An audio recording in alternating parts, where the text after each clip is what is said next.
The views, comments, stories, and opinions shared within this podcast are my own or those of my guests, and in no way represent the views of the company or companies that I or we work for. The stories, events, and tales shared within this episode may or may not have happened in the manner in which they are told. They may or may not have even happened at all. The details have been changed to protect the innocent and the guilty alike. This is Squawk Ident.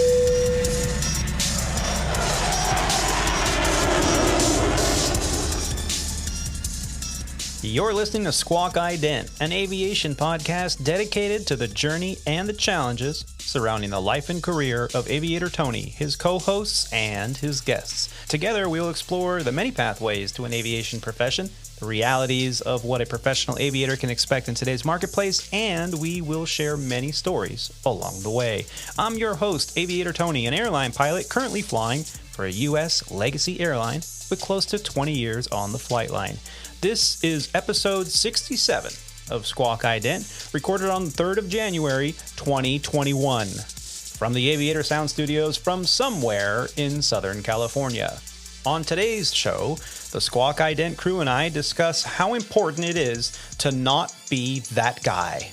We will also discuss the third Jetpack Man sighting, holding for volume, what an all-inclusive layover hotel offers you when you are a flight crew member, and the Stand Up to Cancer livery at Legacy Airlines. We also discuss an ATC Zero event and what that entails. We will also breach an event that happened on board a United flight when a passenger suddenly dies and the ethics behind the handling of that event. We also discuss a recent change to the Legacy Airlines training cycle and much more. So stick with us as we prepare to launch episode 67, the first show of season 3 of the Squawk Ident podcast. Now that our pre-flight is complete, let me get ready to push off the gate. First, we're going to start up those virtual podcast engines and get ready for takeoff. Squawk Ident episode 67 is officially underway.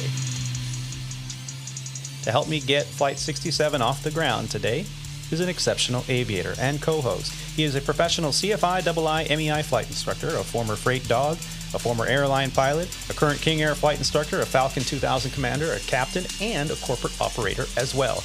He was able again to break away from his heavy flight schedule in order to join us today, and he is fresh off an adventure to the local Home Depot, where he has braved the long lines and the shenanigans that went with it. From his chateau, where he has it all to himself this weekend, from somewhere in San Diego, California, please help me in welcoming back to the show, Captain Roger. Roger, how you doing? I'm doing all right, Tony. How are you? Happy 2021. Happy oh my New Year. God. Yes. How's that sound? Yes. 2021. Oh my gosh. I don't think, I'm not a big New Year's fan. Like, but I don't freak out. This year was a little different. Oh my God. Yeah, F you 2020. That's all I got to say about that. If you ask me, and probably the rest of the world. And where were you? Were you at home with the family, or were you out flying? It's both. I actually flew on I guess what New Year's Eve is, and I got back in early evening on December 31st. As you had just alluded to, the house is empty, and so there was nobody home, and I was tired. It was actually an international flight with some shenanigans that kind of went along with that. And, I'm kind of old now. And so 9:30, 10 o'clock rolled around and I passed out. And around midnight, I heard a bunch of bangs going on. And I woke up and I said, Happy New Year. And then I went back to sleep. And then I woke up and I felt, well, here's 2021 and may this year go much better than the last. Yeah. The bar is low, so I guess we've got that going for us. Well, we have a good starting point. Let's just say that. There's only up, right? I hope. Yeah. It's funny. I was flying on it with one of the crew members just a few days ago. We were flying over LA, and I don't even know how we brought it up, but we were talking about earthquakes, and I was like, well, if there is an earthquake, it's going to happen in the next few days, because if it's going to happen, it's going to be in 2020. Because what else could happen? Right. And right. Fortunately, in all seriousness, that did not happen. But this is what a year, Yeah. Yeah. Well, I'm just glad it's over, and for looking forward, we have a little bit more of an appreciation, I think, for the little things that we may have taken for granted in the past. Well, also joining us today is another superb aviator and co-host. He's a former international professional racquetball champion, a member of the 9G Club, an AMP and avionics tech, an RC aircraft commander, a boat skipper, a commercial drone operator, and currently a 737 pilot for Legacy Airlines. The name we use here on the show is an alias to our employer, a U.S. mainline carrier. From his fortress of isolation, where he and his family are free from the Rona and back to normal lives. From somewhere in Flower Mound, Texas, help me in welcoming back to the show, Mr. Rob B. Rob, how you doing? Happy New Year. I am Happy New Year. Great. Happy to report that I'm doing great. 2020 is history. Like you guys said, I am so glad to have that year behind us. Looking forward to 2021, and hopefully this year is great and a total 180-degree difference from what we all just experienced. Yeah. So. And were you able to spend the New Year's at home with your family as well, or were you out flying? No, I was out flying, actually. Started my first trip on New Year's Eve, December 31st. That was my first trip back from the Rona, experiencing the coronavirus. And it was nice to get back in the saddle. It was about a little over 30 days since I flew last. And, after going through COVID with the family, it felt good to get out of the house and get back to doing something that you love, which is, for me, it's flying. So it was quite a nice way to end the year. Yeah. And where were you on laying over at? So we just had one flight from Dallas to Seattle. So went to Seattle, got there at about 2:00 in the afternoon, stayed downtown, went down to the market. There's a great place that I love to get some smoked salmon chowder and a lobster roll. It's called Pike's Place Chowder. Won all kinds of awards for their chowder there, and it was busy. I mean, there was a line out the door. Granted, they're still practicing all the COVID restrictions for restaurants there, so I think they only had 25% capacity inside that they can handle. But their whole seating arrangement is all outside anyway, so it was pretty much. As you finished your food, you had to get up because there were people waiting to sit down. But the chowder was fantastic. So you could actually dine in. Yes. Yeah, you could dine there. And you could also get it to go, or you could do like the Grubhub and, that kind of stuff. So the contactless stuff. Yeah. Yeah. But there was a line out the door, and there always is. There's always a line out the door there to eat. But come with some money, because a lobster roll is like $26. A bowl of chowder is like $15 or $18 or something like that. It's well worth it. But I easily dropped $50 for lunch. But I mean, how often does that happen? I mean, they're all the cliche jokes that we joke around. I was like, well, I'm going to go grab an old peanut butter and jelly sandwich from the commissary there at the airport and pay $40 for that and a soda. Yeah, exactly. At the same time, you get to go on a layover. You get to be at the fish market in the Seattle downtown. I haven't been there. I hadn't been there for, I can't even remember the last time I was there. At least 6 to 8 months since I was there last. Mm-hmm. So I bet you never dropped $50 at lunch when you were at the regional airline, did you? No way. $50. They're mainline pilots now. That was my budget for the week,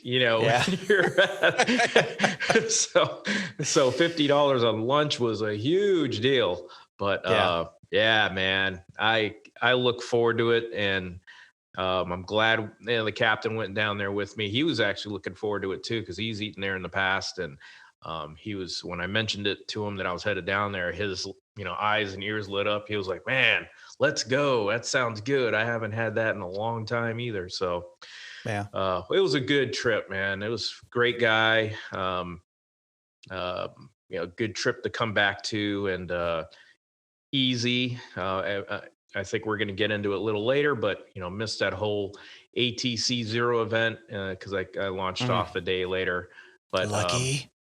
Yeah, it was quite an event, and we also had weather here too. So I missed everything.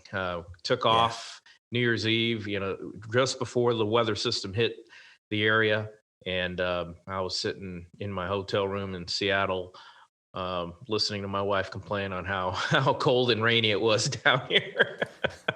So it was nice to be in Seattle.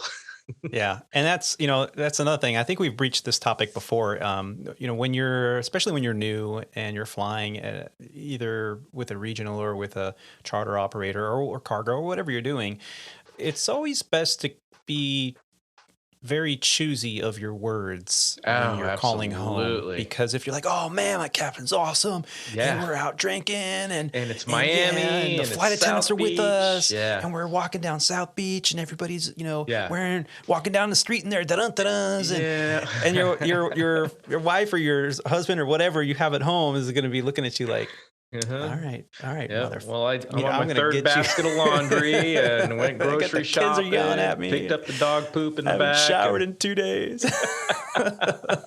So choose your words wisely. Water heaters flooding and. Right. And I was told, very early on, it's like you should take your family with you on a trip when you're going to a layover overnight in like somewhere podunk. And it's going to be like crappy. It's going to be a short overnight, and it's going to be freezing, and it's going to be miserable. And the flights are wide open. You take your family with you, and you're like, "All right, let's go. It'll be fun." And you go, and then it's like, "Oh, this is terrible." I'm like, well, this is Sometimes we get to go to the beach, but other times it's Like I made a mistake with that. Oh yeah. I totally went the opposite direction with that. So, my wife and my kids had never gone on an overnight with me. And this was about 10 years ago. My wife's company chartered a cruise ship out of Miami for her company. And we went to Miami 2 days ahead of time to, experience Miami. And my wife has never been there. So I was like, hey, let's go to the hotel that the cruise stays at, because, we get a good deal. And well, that was the wrong idea, because when we got there, it was the sherry. We all know about the sherry. Yeah. Well, the French crews were there, and they were down there at the pool, and they were, some of them were doing their topless thing. And after my 10 wife's PM. like, is this what every overnight's like? And I'm like, yes, it is. No. I should have brought you to, no offense, but, Manhattan, Kansas, or. No, Manhattan, Kansas. I like Manhattan, actually. Awesome That was a good one. Man. I'm just trying to think of something off the cliff. Marquette, Michigan. Nothing wrong with Marquette, Michigan, but damn, you go there in the wintertime and it's -10, and you're that long ride to the Holiday Inn. Oh my God, it's like life changing. Or like, even better yet, let's stay at the Billeting, Air Force Billeting rooms at the airport there. The Red Fox. Yeah. Turn the water on, go brush your teeth. Wait for, then go have some cereal, microwave some, cereal or whatever, heat up the milk. And then maybe the water might be hot. Brings back my airman days when I was in the military. Stayed in rooms just like that. Yeah. Well, we're all very happy to hear that you've recovered and back to the flight line and got to experience a little bit of the New Year's happiness of celebrating the end of 2020, which is really what we were doing. We're not really celebrating the upcoming year. And for those that think that just because we've changed into 2020 that means everything's going to be okay, that's not factual. It's just a pipe dream, and we have a lot to overcome. I just think that we're starting from a point now there where we can make better, sound more critical decisions on our personal choices, and I think live a little bit safer, happier life. I too was flying. Been pretty busy actually since the last show. I had that. I remember I was talking about being given a trip that goes to the islands. I was so happy. Actually, I did quite a bit of flying. I flew out to Kona, and we've started using the NX model, the 321 NX, which is the Neo, the new engine design. which is nice because it has CPDLC, which means we don't have to make the mandatory position reports through a high frequency or HF radios anymore. The CPDLC is really just a push of a couple buttons, and it gives a position report to ATC. If you're over the water out there, instead of using a high frequency radio and trying to comprehend what they're trying to tell you on those, it's kind of like a ham radio. It's really not much different. The audio is terrible. There's a lot of static and feedback, and sometimes you can't get a word in edgewise because there's so many people sharing a few frequencies. So asking for deviations and altitude changes are very difficult. But now with CPDLC is you push a couple buttons requesting, a couple thousand feet higher due to light chop or turbulence or whatever. And within seconds, you get bing, bing, bing, you are now cleared to, flight level 390. Okay, great. And so talk about game changer. Yeah. What I really like about that particular flying, it's not necessarily the destination, although that obviously is a highlight. But I like the quietness of the radio. Because no one's talking on the radio. When we go over the Pacific to get into Hawaii under what's considered international flying, we monitor what we call fingers, or the common traffic frequency for that type of flying, which is frequency 123.45. Most GA pilots know about this. This is kind of a place where you can talk freely. You're not under most of the restrictions that come with speaking on a frequency that's monitored. So you can say, hey, how's your ride ahead? And you can talk freely, and you can ask the other planes that are ahead of you, or you can hear them talking. Oh, you're getting what kind of ride? Oh, okay, cool. And you're over what waypoint? So that's really the only audio that's going on other than the two people in the cockpit. So it really was nice to go over there. Now, Hawaii had the quarantine restrictions. We've talked about how that's in place for crew members. I think it's a 10-day quarantine unless you have a negative COVID test within, I think it's 48 hours or 72 hours prior to your trip, in which case you are no longer mandated to do the 10-day quarantine.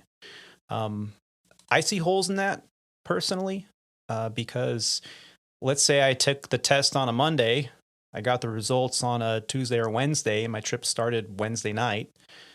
Well, I could have been exposed on Tuesday or Wednesday, and it didn't show up until Thursday, which is the day I'm in, Hawaii, walking around with a mask on without restrictions, swimming in the ocean without restrictions. So there's loopholes in all of it, but it is a nice option. I had a great day. I went for a run. Next day, flew back, landed at a decent hour, was home by midnight. I had about 15 hours at home, enough time to get a good night's rest and repack a bag, and went back out the following day to go to Honolulu. Honolulu is a little bit different than Kona. Kona was a little bit more chill. I got to go out, grab a bite to eat, walk back to the hotel, got some exercise in, hung out with the captain. Honolulu, as soon as we got to the hotel, they're like, all right, you can't do this, you can't do that, you can't leave. And there were police everywhere. And the threat was if you were caught not following strictly to the 10-day crew member quarantine, that you would be fined. So I took it pretty serious, but I still was able to go out and get exercise because I'm allowed to do that. And I was able to go out and find food, and I brought it back to the hotel and ate it in my room, followed the quarantine rules, and both the captain and I agreed that that's what we would do. So again, another beautiful day in the islands. Came back home, had I think a few days off, and then I started a trip. It was a 4-day trip that included an overnight on New Year's Eve in St. Louis. Now, St. Louis was forecasted to be right around the freezing point with rain starting in the morning. So we were kind of curious to see if we were going to actually make it out of there on New Year's Day. But it was a good trip, and I was kind of happy that we had some pretty good news, both with the bill passing for the CARES Act. Immediately, we started to see checks go out for crew members that potentially didn't have a full schedule of flying, both in December and in January. So they backdated pay and recalled all the furloughed pilots as of December 1st. So even though they're not on the flight line right now, over at Legacy Airlines, those furloughed pilots and those zero-time pilots like I was, if I didn't have at least 74.5 hours in both December and January, then I would be brought up to that. That's So, awesome. hey, I mean, talk about starting off the new year with some good news. Yeah. We're all very happy that happened. I know there are a lot Rob, of have guys you- that needed that. You know? Yeah. Have you talked to anybody that has received a check yet for that? Yeah. I do have a close personal friend that I've known for over 30 years. He retired military and then got hired on here at Legacy, and he was furloughed December 1 himself. And so he spent the whole month of December just tried to get back on with his previous employer, which was Lockheed Martin, but they would only hire him back. They wouldn't hire him back unless he came back full time. And they knew that he was a Legacy pilot, and he'd be, headed back to Legacy as soon as he got recalled. So, he was really, really thankful that Legacy stepped up and mailed out the checks right away. And he still has his military retirement, but it's not enough to make ends meet. So hey, he was really thankful for that. So yeah, it's actually a very good time. Unfortunately, this really is a Band-Aid. Because it's only a 90-day process come the end of March. The CARES Act will expire unless it is potentially extended, which I don't see that happening.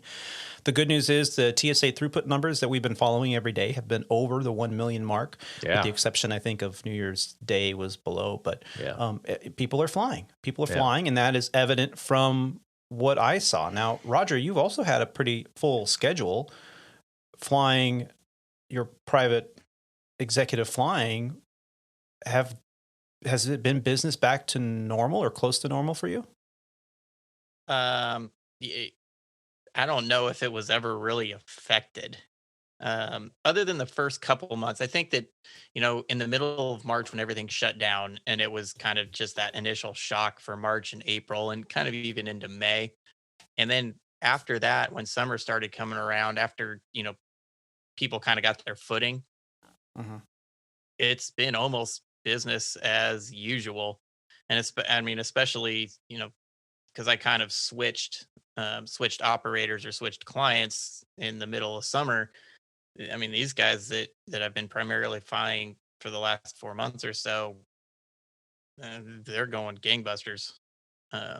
We had a slight lull at the beginning of December, but then the holidays came, and I've only had a few days off here and there in the past, maybe 3 weeks or so. It's a very different environment as we talk about fairly regularly than the airlines. But just curious, are your owners, are they traveling for business or mostly for pleasure this time of year, or is it a combination of both? I mean, it's been a combination of both. There's been a little bit more personal flights over the holiday season. On the whole, if you were to look at it, from an annual standpoint, it's definitely mostly business. However, lately it's been generally more personal. That's cool. So, yeah.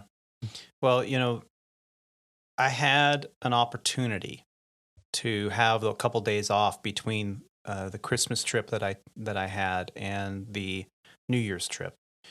And on one of those days, I took my daughter out for the day. We had a daddy-daughter day, as we often do. And we decided to go and get some poke, because my daughter loves poke. And so we went to our normal place, and of course they were closed for the holiday, and we didn't expect that. So we ended up in a new place, and I was like, well, you can't eat inside the restaurant here in California. It's only to go. Right now in Southern California, we have this enhanced, whatever they're calling it, enhanced quarantine restrictions or whatever it is. And so we took it to go, and it wasn't close to a park. It was in a strip mall kind of area. And I thought, well, Cable Airport's like 2 blocks away from here. Let's go watch airplanes. And she's like, yeah, okay, Dad, let's do that. So we went up there and parked the car. Now, what's so great about Cable Airport in Southern California is you can actually park the car, and the lot, there's like a concrete barrier that's maybe a couple feet tall, so the car doesn't, it can't go past the parking area. But other than this short little barrier, the runway's right there and the taxiway's right there. There's no fence. There's no anything. It's just it's a private GA airport. It's been there for a very long time. It was owned by, I think it was the Cable family. If I do a little history on it, I could probably tell you more. But it was wonderful to sit there and have some good lunch, with my offspring, and see her enjoy watching the airplanes come in and touch down. That's awesome. And, does she different airplanes? Does she get into the airplanes? I mean, does she does it hold her attention? Does she know what kind of planes they are and stuff like that, or not really? I mean, she thinks it's cool. Yeah. But she's really not interested in aviation. At least she says that she's not right now. Mm-hmm. And that's okay. And I think a lot of children of aviators, there's very few that actually go, I want to do that too. Because I think they see the reality more than the dreamers. Yeah. They see the reality that, mom or dad are pilots and they're flying all the time. And then when they come home, it's hard. It's hard. Does she like to fly, like go on trips whenever you go? I mean, does she look forward to that She kind loves of stuff? being on an airplane. She loves hotels. And I mean, because it's different. Sit in the window seat and all that stuff. Yeah. Not so much. I mean, I think this generation now, they're more interested in, do I have Wi-Fi access throughout the flight? They don't even want to see the movie. They just want Wi-Fi access throughout the flight so they can. With my two girls, one of them always wants the window seat, and the other one would like the window seat, but I think her second highest priority is, like you said, what movie am I going to watch? How do I get on the Wi-Fi? Right. So, but I just appreciate the little moments. I try not to push aviation on her. I told her just today, actually, we were having a conversation, and I said, there's a free program online right now. I think it was the AOPA program that I saw that throughout the beginning of January, they were having some kind of thing where it was like some beginning to online courses that you can take a look at. But she's like, no, I'm not really interested in that right now. She's into other things, and that's okay. Yeah. But fine. As we were sitting there, eating lunch, watching these airplanes, a car pulled up next to me. Now I say a car, but it was like a Dodge, Super Duty 2500. I don't know what it was. 2500 diesel comes in, lifted truck. I mean, I'm in a SUV, I'm in an Explorer, and this thing. I mean, I had to look up to see the bottom of their window. This thing was a monster. And it pulls up, and they have their windows down. I had my windows down, and they're there to watch airplanes. It's a guy and a gal, probably boyfriend, girlfriend kind of thing. And you can hear him, clear as day. He's got a pretty loud guy. And I hear, looks like he's a little high. Oh, maybe he's a little low. Oh, okay. He floated it. He floated it. He floated it, and I look over at my daughter, and she kind of smiles and like turns her eyes to me, is like, yeah. I was like, yeah. So we were there another probably 30 minutes. And every single flight or every single plane that came in, like he knew it all. Like it's like, oh no. He landed too flat on that one. No, man. No. Oh, he needs more power. So do you think the whole time? I was going to say, do you think the plane spotters at all the major airports do that to us too when we're coming in? I don't know. They see you landing on your Airbus. Oh, he's too high. He's too fast. Oh, I really don't know. But I mean, it really, at first it put a smile on my face just to kind of hear somebody, because they're new. Because anybody that's been doing this long enough knows that, it's only a matter of time. We've all made every single mistake that you can think of at one point or another. So humility comes, I think, with experience. But it was funny. And then at one point, she looks over at him and goes, the next time you're out here doing touch and goes, I'm going to come out here and critique you. And I look over again at my daughter, and she's like smiling, going, But, it was cool that she didn't say anything. I didn't say anything. Yeah. And then we finally left. And then as we were driving off, I looked at my daughter and I go, we've all been there, especially at the beginning when it's all exciting and new and, but don't be that guy. And I thought I'd mention it, not to poke fun. Obviously, there's the names and dates have been changed to protect the innocent and the guilty alike. But the point is, be humble, especially if you're starting out, even if you're been doing this forever. There's always, you weren't there. I love it when you hear guys talk about accidents in the crew room, and they're like, "Oh, they did this and they did that, and they forgot to put, they forgot to go to toga." And now it's like, wow, that's a wonderful analysis. Didn't know you were an accident investigator, worked for the NTSB. Yeah. But that's cool. Guys talk about the MAX. I mean, we're quick to say, "Oh, they were, poorly trained pilots. We're the world's best pilots. We have the AOAs on our thing. Oh, that'll never happen to us." Yeah. No way. Humility goes a long way. It's part of that whole not burning bridges, because sometimes you might say something and you think that no one's listening, but someone that you didn't intend to hear what you said hears it, and then they automatically are going to develop a opinion of you, and then who knows, maybe that's going to be your captain on the next trip, and you're already starting off on the wrong foot. Yeah. So don't be that guy.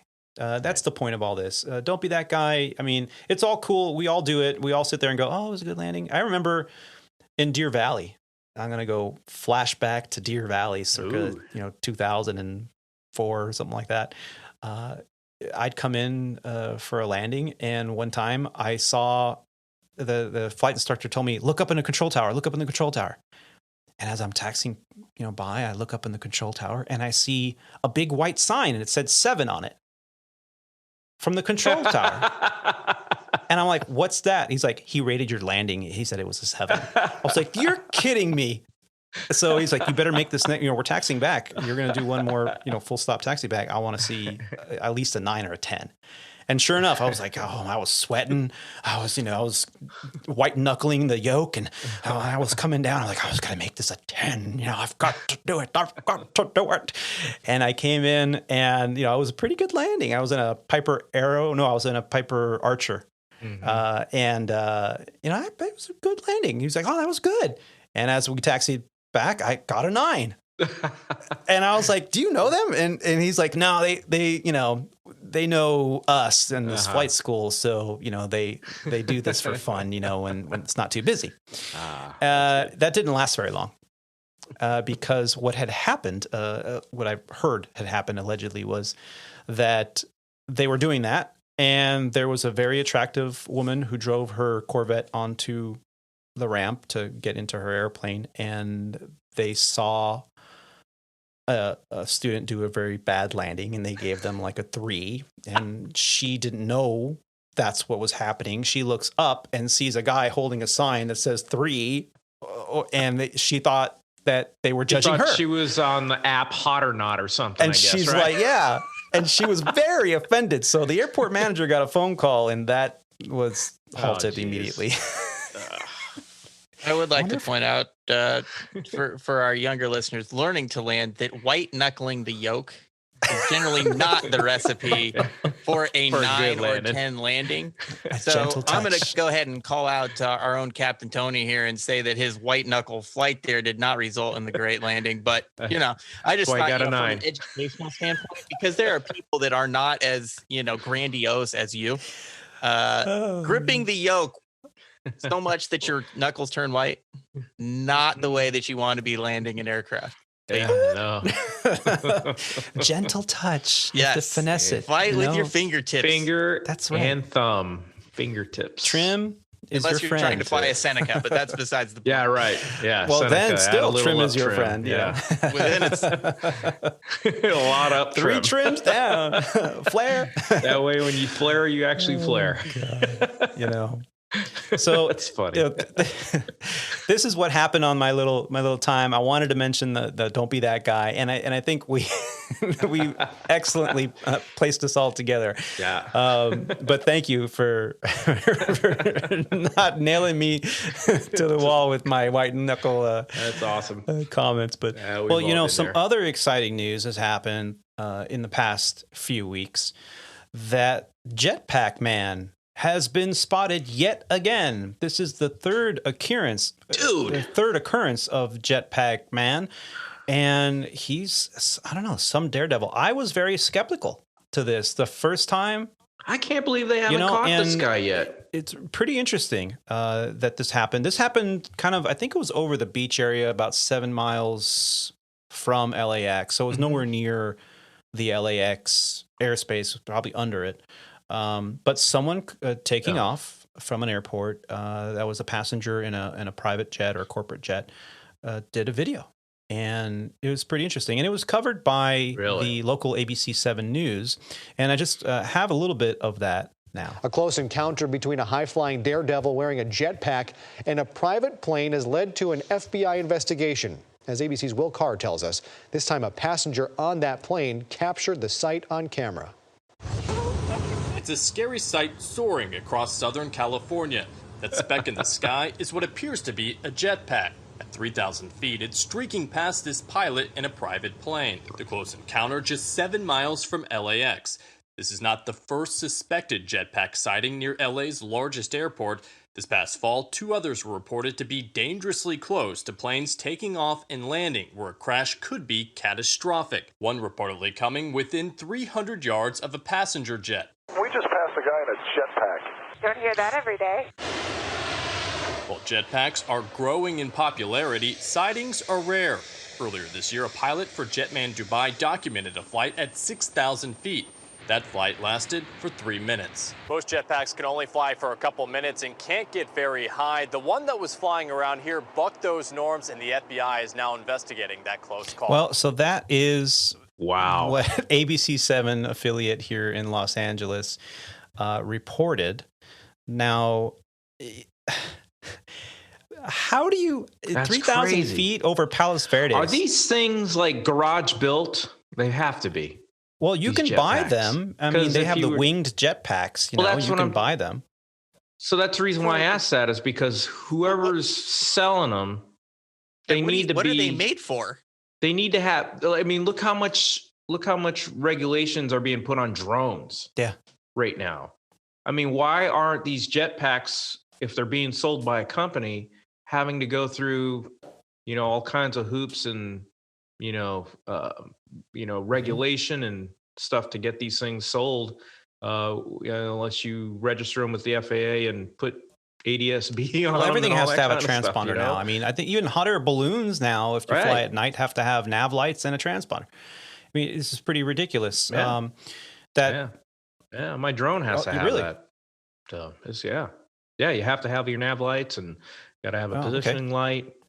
Get a clearance to take off if you're in controlled airspace and all that So this stuff. this ABC 7 link I'll put in the show notes, but it does indicate in there that the instructor with the local flight school captured the footage of what appears to be the elusive jetpack man flying off the coast of Palos Verdes at an altitude of 3,000 feet. There have been at least 2 jetpack sightings this year by commercial pilots flying near Los Angeles International, but there was no footage of it.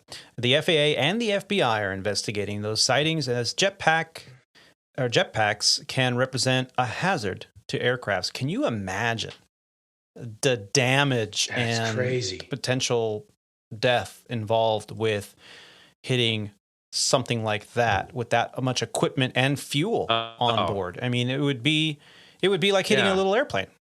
Well, just think, when Roger and Tony, you and I fly these planes, I mean, we're below, obviously 10,000 feet, below 250 knots. But, when you see something that you need to avoid, it's too late. I mean, you can't, your eyes are looking for big things, for big airplanes, for stuff like that. And just a little dude up there, your eyes will very rarely pick something up like that.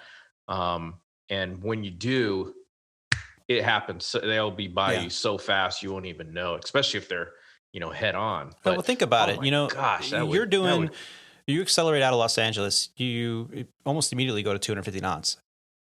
Almost every major international airport, Miami, New York, anywhere, they're going to want you to accelerate to 250 knots as soon as possible, unless there's a speed restriction on the departure of some kind. And they want you out of there. They want you out of there quickly so that they can hand you off to the departure controller as soon as possible. So 250 knots hitting something as small as a bird can do major damage. Can you imagine hitting something as big as a human? Well, yeah. And also to add to that, when you're departing these busy airspace, you're on usually some kind of an, departure track, RNAV, SID, or, vector. And, because we're under, everything is so tight, the tolerances as far as, distance clearances and altitudes and headings and everything like that. We do scan outside, obviously, when you're flying VFR conditions, but you're looking inside to make sure you're on your airspeed, you're on your altitude, you're on your heading, you're on your ground track. So a lot of your, your scan is just going through the cockpit and then out the window. So you're not, people don't realize we're not just staring out the window the whole time looking for, jetpacks and birds and planes. I mean, we are looking for that stuff, but it's not like you're, this is what I'm looking for, and there's going to be one out there.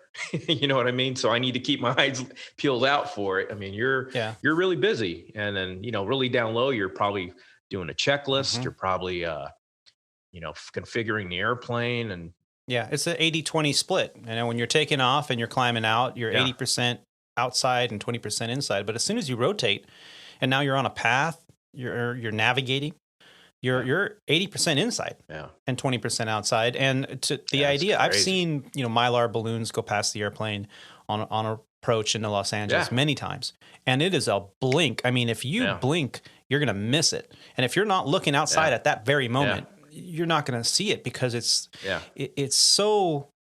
It takes a second for you to process it too, because I mean, sometimes you see it and you're like, oh, I see something there, but then you're like, okay, we're in an airplane it's this big in your eyeballs, so it's probably way the hell out there. And next thing you know, it stays that big and it just goes right by you. So by the time you're like, click, click, click, click, turn everything off, avoid everything, you already hit it. Yeah, and it's not like you can maneuver a 150 or 180,000 pound airplane like it's a Cessna 152. It's not going to happen. So even if you see it, and even if you're hand flying at the time, you're still not going to be able to maneuver possibly out of the way. So very, very dangerous, very irresponsible. There needs to be regulation. I hope they do something. There really does. And I think maybe this might open the door for that. Now, why is the FBI investigating? I heard from another podcast, they're like, well, why is the FBI investigating? What do they have? It's the FAA who should be investigating.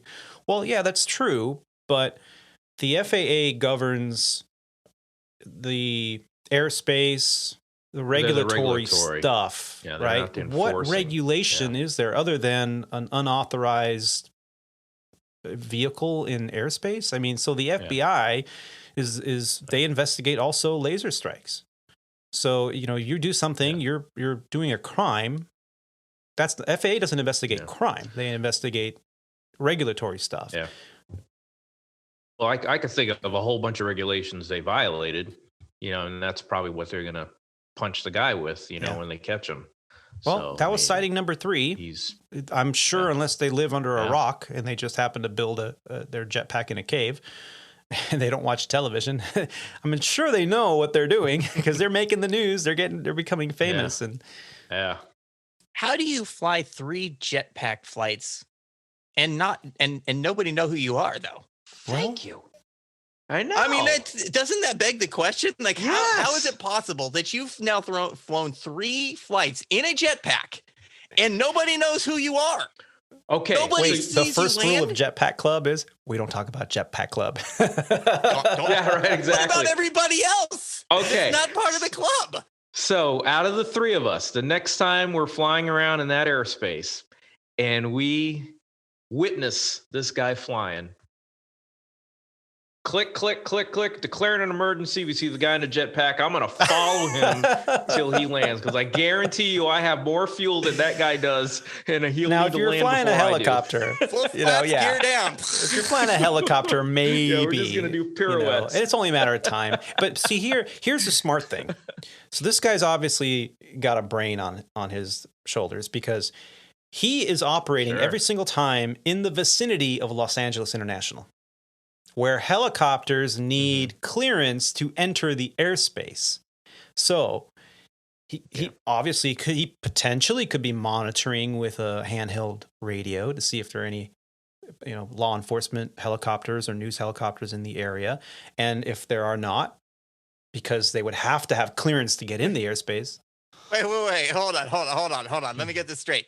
Your theory is that this guy has strapped a jet to his back, gone up to 3,000 feet. Well, no, prior to the flight, because the flights are only 5 minutes. He did a pre-flight, so he satisfied 91-205 and know everything. He probably about filed his a flight plan. If we just guys looked a little harder, probably find it out there.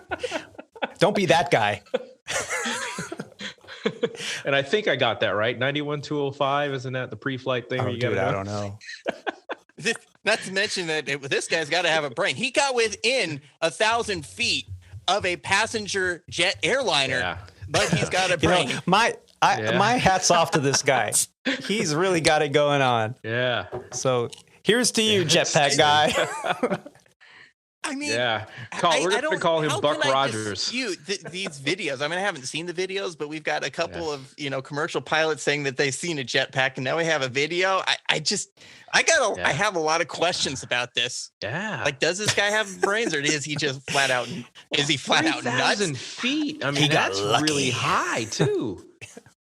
Well, I mean, how much jet do you have in that pack? You know what I mean? Not to mention the fact, how big is it? How much fuel can you possibly carry to get yourself up to 3,000 feet? The first sighting, and we we talked about this on the show before, and I had audio from ATC recordings from the first sighting back when it happened.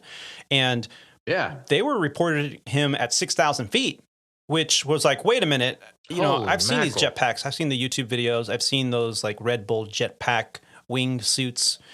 Yeah, and I've seen them, a couple thousand feet, maybe, or off the side of a mountain, but still always, within a couple thousand feet of the earth. The minute you get 1,000 feet above the ground, you're in the airspace, and that you're going to have to account for something, especially you're under the Bravo. This guy hasn't been caught. I'm looking forward to the next sighting. Are you familiar with that airspace over there? Where does the shelf of the Bravo actually start? Do y'all know? Yeah. I don't know. I'm just curious. Let me pull it up here on my. I would imagine 3,000 feet would be over the Palisades of some of the areas. Class Bravo airspace, Los Angeles, over the Palisades. Oh wait, that's St. Louis. That's crazy. This is beyond crazy. I'm still trying to wrap my head around. There's a guy that straps a jet to his back and is the one flying around LAX. You know what I can't wait. And nobody can find him. I know. That's what I'm thinking. This is going to be a great Netflix series, dude. Some dude in the garage building these jet packs, and he's like, hey, I'm going to go fly it around. I got an idea. The whole story is the FBI is trying to catch him. You know what I mean? Yeah. I mean, this is like the next Point Break is going to have Jetpack Man on it. I'm telling you. The airspace where Jetpack Man was sighted. Okay, I just looked it up under the Class Bravo chart under the Jepson diagram here. The surface to 10,000 feet is Class Bravo, where he was over the Palisades. Yeah. Oh, so he's Then when you get over past, Victor 27 in that area, that's 2,000 to 10,000. So if he was sighted at 3,000, even if he was out over the water, he's still in Bravo. Class Bravo. So, I mean, there's all kinds of things that are wrong with this picture. Oh, geez. So look out for Jetpack Man flying around LA. I didn't believe it. I thought it was like a crazy. Mylar balloon or something that somebody saw and thought maybe it was a jetpack person, because when you're flying past at hundreds of miles an hour, how can you know? But now there's video. Yeah, he's just Buck Rogers How style. do you control it? Did you guys ever see the Rocketeer? Yeah, with the helmet, and then that was the fin. Yeah. Yeah, he control. How does he control this thing? Well, I think the jetpacks, you move your hands, and that controls the. I bet you it has like freaking rudders. So your The thrust vector. The way your CG is on the pack, you can pretty much control your uprightness because of your CG on the way it's positioned on the pack. So all you have to do is just aim. Have you ever seen the water? The things that are powered like a jet ski, and they kind of hover with the water thrust there, but they can just sit there and hover. It's kind of the same thing, just the way their CG is on the thrust. I mean, they I didn't need to go back because didn't it look like he was almost perfectly upright but moving? Yeah, that's how they like fly. Iron That's Man, how they fly dude. Like upright. Iron Man. Yeah, he flies don't know. upright. I'm overthinking this. He doesn't fly like this for sure. He's not a aerodynamic. So how do you style. move horizontally if you're You lean forward. thrust You vector? just, it's kind of like a helicopter. You lean forward. You aim your thrust. So your thrust. It just looked like he was so upright. I don't know. Like an astronaut. Yeah, it's nuts. So Looks like a yeah, cosmonaut to jetpack me. man, Anyway. we're looking for you. 20 We're minutes looking on for you. Jetpack Yeah, Man. There you for go. sure. That's funny. And your walkie-talkie radio. I'm sure he has a team of people. Because where do you land? You probably don't land where you took off, and you got to get in a van somewhere and hide because you're going to be on a hillside with nobody. Well, who doesn't have a Where camera nobody can- nowadays? If the FBI is investigating, That's what I'm saying. How can he not be caught? I know. They've got to have video of, like a storefront or, a security camera from a building or a tower. I got it. Especially in the LA area. There's he's like Knight millions Rider. of people in LA. He approaches the semi truck and he flies into the semi truck and it closes and then you never. That's what happened. I'm sure of it. Just look for a black. side of the truck look for a says, like, black Snap-on or something like that, semi truck that says Knight Industries on it. Okay. Yeah, no, I'm still going with 2000, it. We yeah. do not have the No, whole we story don't. here. I mean, it's probably all. It's all conspiracy. That's hilarious. That's So crazy, no man. jetpack sightings from you guys? Wow. No, not yet. Okay, Nope. I'm looking. I know. I'm watching. Drone. You did see a saw drone. a drone here in Dallas a couple Really? months ago. Yeah, landing in Dallas. We're on approach to 17 Center, and we have 3,000 feet. Final approach fix. Hey, there's a drone about not even a quarter, about 400, 500 feet to the west of the final approach course for 17 Center. Where the hotel is. Like, yeah, a little Yeah, bit further okay. out. Yeah, because there's a but hotel on 17 Yeah. Center off the left side, and in the summertime you look. Yeah, and when you land on you 17 see the left, pool. Yeah, you can see the look pool. down in the pool, and you're Yeah. like, any hotties down there? Yeah. as you fly by. Always It's do not that nearly as exciting No. as Jetpack Man. one. Only when you're Yeah, in the only left the seat, captain though. gets to enjoy that one. Yeah, we don't see that anymore in the right seat. Well, we before the show we were all talking funny. about holding. We all three of us got a chance to hold this week. I mean, for me, and I posted a little bit on our socials That's about pretty it. bizarre. It was exciting because I haven't held for a while, and what was kind of exciting about this is it wasn't for weather. Both Rob and I had to hold at different airports. But mine was for volume. And the funny thing is, it was for volume from LA to Phoenix. And so we Wow. were taxiing out, and they're like, well, you have a edict, estimated departure clearance time. And we're like, what? Because we knew that the weather in Phoenix was good. And what's the edict for? Oh, for volume. So, they told us, taxi Bravo and then hold short of whatever it was. And we had to wait about 5 minutes. And then they allowed us to continue. We took off. As soon as we took off, we did the loop, going back towards Phoenix. It wasn't the loop. It was I think the DOTS 3 departure. And we started heading eastbound. And almost immediately, the LA Center, once we leveled off at altitude, said, can you maintain 250 knots? I'm like, what? Yeah, for volume, they're requesting that you fly 250 knots. Like, yeah, we can do it. So we did. We were at kind of a lower altitude, so 250 knots was not out of the question. And Not a big deal. were speed restricted the whole way by ATC. And then they gave us holding. And I was like, oh, wait, I'm ready for this. I remember how to do this. So now, granted, holding in an airliner is nothing like holding with steam gauges and trying to, time, tune, twist, throttle, talk. No, it has nothing to do. All we do is we go, okay, hold is published at this fix, and we go into the FMGC and we type in that fix and we just hold. Okay, activate. It's all in and the database. It's all there, and we just verify the information is correct. It's going to turn in the right direction. And the only thing we have to worry about is being on speed, being configured correctly. And as soon as we enter the hold, we let ATC know that we're entering the hold, and they reiterate our EFC, which was 15 minutes. And it was due to volume into the Phoenix area. So we were turning, and I looked over to the captain. I'm like, when's the last time you held? He's like, a year ago. And I went, yeah, man, this is actually kind of good news, right? It means we're busy. And he's like, yeah, I guess. So we did a couple turns in the hold, and not a big deal. We continued on our way and landed without incident. Rob, you were telling me you held for volume as well. What was your situation? That's correct. Yeah. Yeah, we were headed back from Palm Springs on the arrival to SOC. I think it's a SOC 3 arrival into DFW. Weather was good, severe clear. Airport was in a north flow.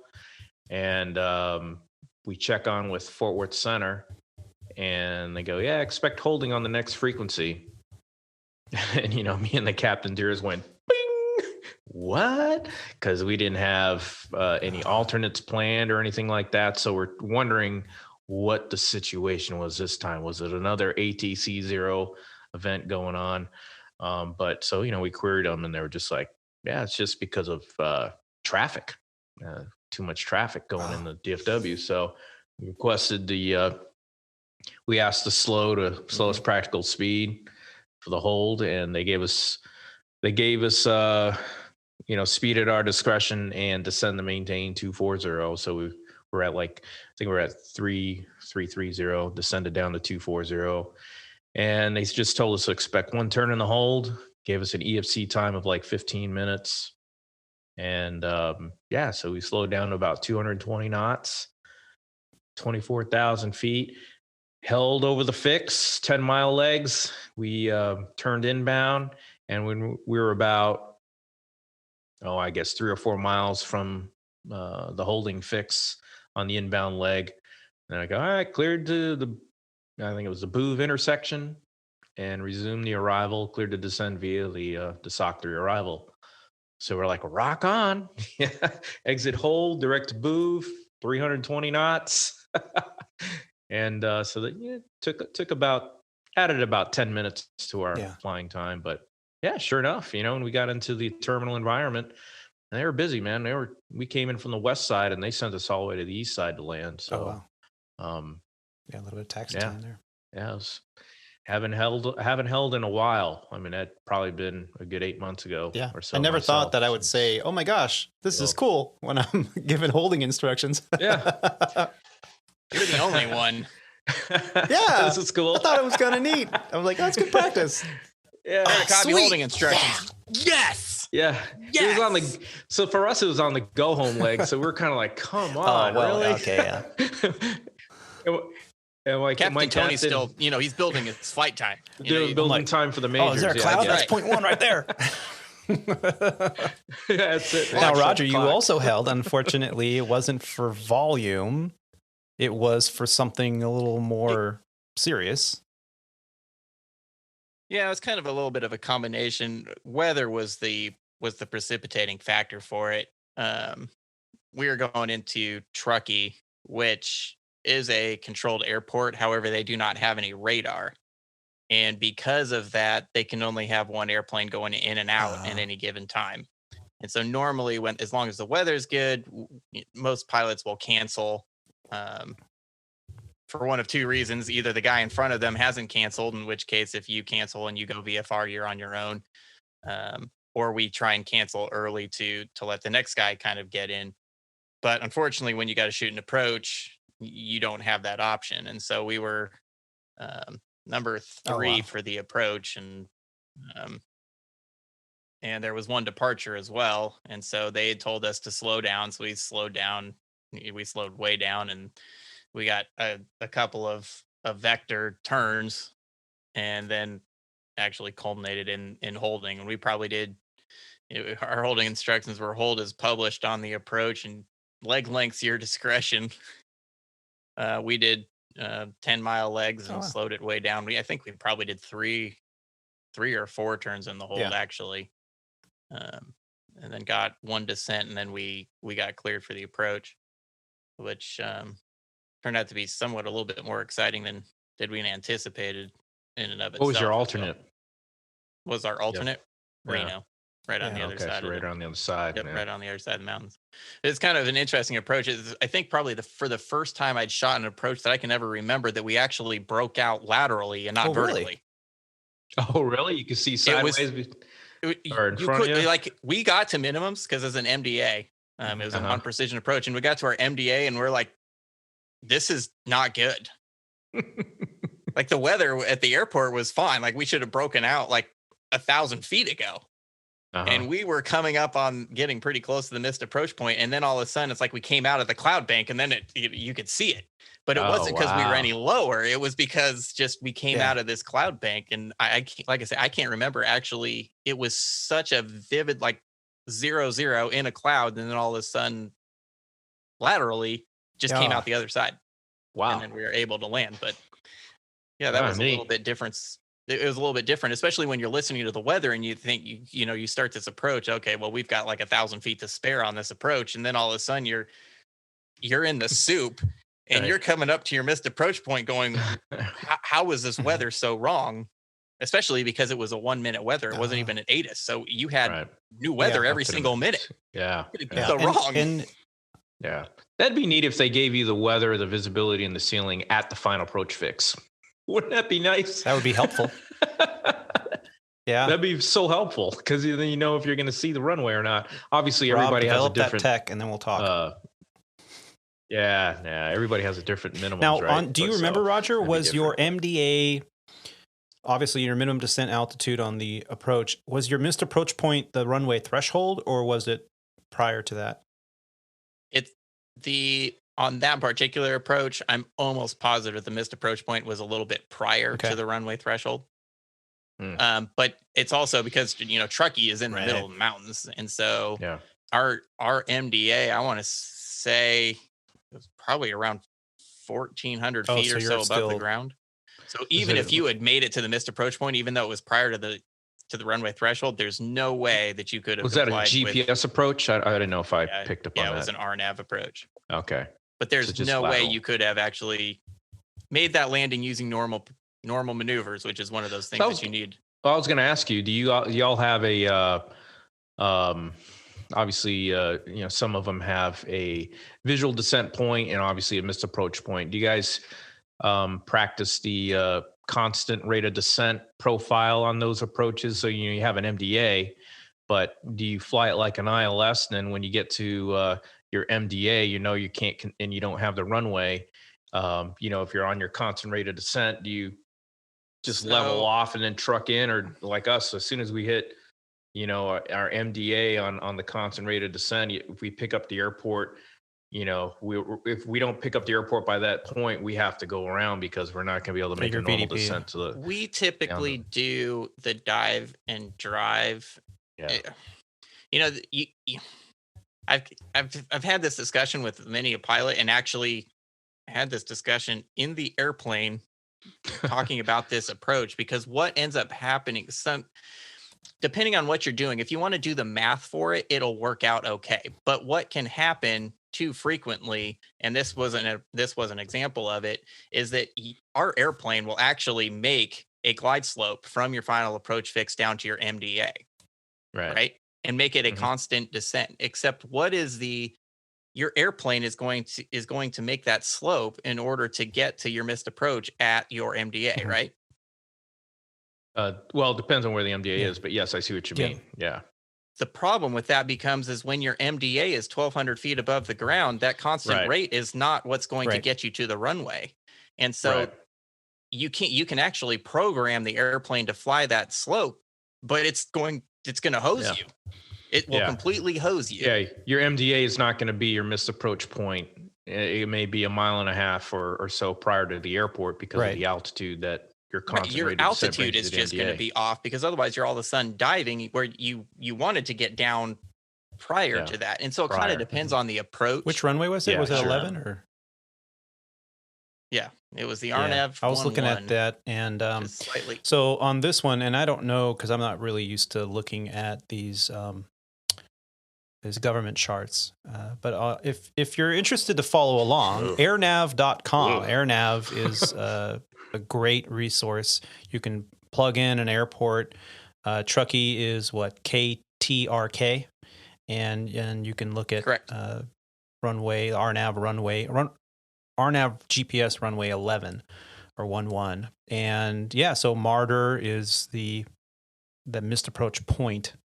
And so if you come down, according to the profile view of this approach, you'll level off an MDA on a regular, actually it looks like 3.77 degree slope from Sunyo down to Martyr. So it's a little steeper than usual, actually. And then you get there and you level off, and you still have a little bit of way to truck along, pardon the expression, and before you get to Martyr, which is your missed approach point. And if you look at it, it's 0.8 nautical miles from the threshold.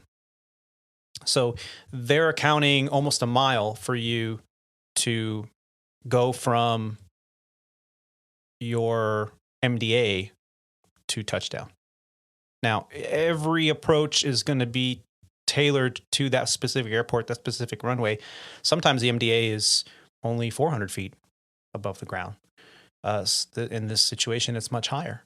So, yeah, it's interesting, and I appreciate you mentioning it, because I haven't really, us airline guys, we rarely do GPS approaches in actual. It's a rare event. And see, this is one of the things that actually I taught a lot of, and I would force people into, I would box them into issues is stuff like this. You talk about the MDA and you talk about the missed approach point. And let's say that you did get to your missed approach point. And what's your height above touchdown at that, at the missed approach point? 1816, is it? So you're 1,800 feet above the ground. And you get to your missed approach point and you're 1,800 feet above the ground.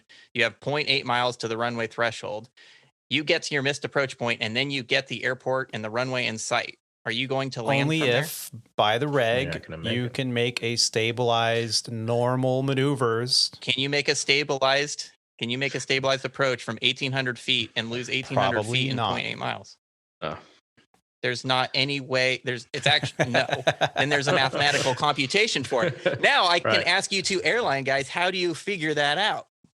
Because what it is, Rob, the 3-to-1 rule. You brought it up before. Uh-huh. Is there a visual descent point on this approach?